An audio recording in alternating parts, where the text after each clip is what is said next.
Okay. Station 1, the shareholder. Hi, Warren and Charlie. My name is Brian Martin, and I'm from Springfield, Illinois. In the HBO documentary, Becoming Warren Buffett, you had a great analogy comparing investing to hitting a baseball and knowing your sweet spot. Ted Williams knew his sweet spot was a pitch right down the middle. When both of you look at potential investments, what attributes make a company a pitch in your sweet spot that you'll take a swing at and invest in? Well, I'm not sure I can define it in exactly the terms you would like, but we sort of know it when we see it, and it would tend to be a business that, for one reason or another, we can look out 5 or 10 or 20 years and decide that the competitive advantage that it had at the present would last over that period, and it would have a trusted manager that would not only fit into the Berkshire culture, but that was eager to join the Berkshire culture. And then it would be a matter of price. But the main, when we buy a business, essentially we're laying out a lot of money now based on what we think that business will deliver over time. And the higher the certainty with which we make that prediction, the better we feel about it.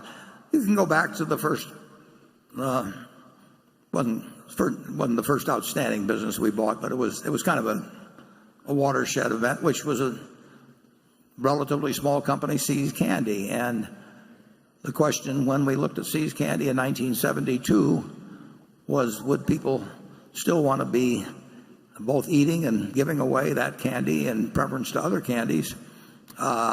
And it wouldn't be a question of people buying candy for the low bid. And we had a manager we liked very much, and we bought a business that was paid $25 million for it net of cash, and it was earning about $4 million pre-tax then, and we must be getting close to $2 billion or something like that pre-tax that we've taken out of it. But it was only because we felt that people would not be buying necessarily a lower price candy.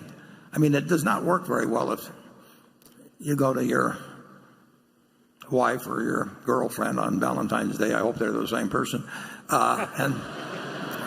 and say, here's a box of candy, honey, I took the low bid. It loses a little as you go through that speech. And we made a judgment about See's Candy that it would be special, and probably not in the year 2017, but we certainly thought it would be special in 1982 and 1992, and fortunately we were right on it. And we're looking for more See's Candies, only a lot bigger. Charlie? Yeah, but it's also true that we were young and ignorant then. And now we're old and ignorant. Yeah. Yes, that's true too.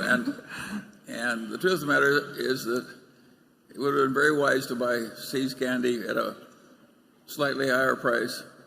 And if they'd asked it, we wouldn't have done it. So we've gotten a lot of credit for being smarter than we were. Yeah, and to be more accurate, if it had been $5 million more, I wouldn't have bought it. Charlie would have been willing to buy it. So fortunately, that we didn't get to the point where we had to make that decision that way. But he would have pushed forward when I probably would have faded. It's a good thing. It's a good thing that the guy came around. Actually, the seller was he's the grandson of Mrs. C, wasn't he, Charlie? He was Larry C's son. Am I correct? Or Larry C's brother. But he was not interested in the business, and he was more interested in girls and grapes, actually. And he almost changed his mind. Well, he did change his mind about selling, and I wasn't there, but Rick Aaron told me that Charlie went in and gave an hour talk on the merits of girls and grapes over having a candy company. This is true, folks. And the fellow sold to us. So I pulled Charlie out in emergencies like that. We were very lucky that early the habit of buying horrible businesses because they were really cheap. It gave us a lot of experience trying to fix unfixable businesses as they headed downward toward doom. And that early experience was so horrible, fixing the unfixable, that we were very good at avoiding it thereafter. So I would argue that our early stupidity helped us. Yeah. Yeah. We learned we could not make a silk purse out of a sow's ear. No, we learned. So we went around looking for silk. But you have to try it for a long time and fail and have your nose rubbed in it to really understand it.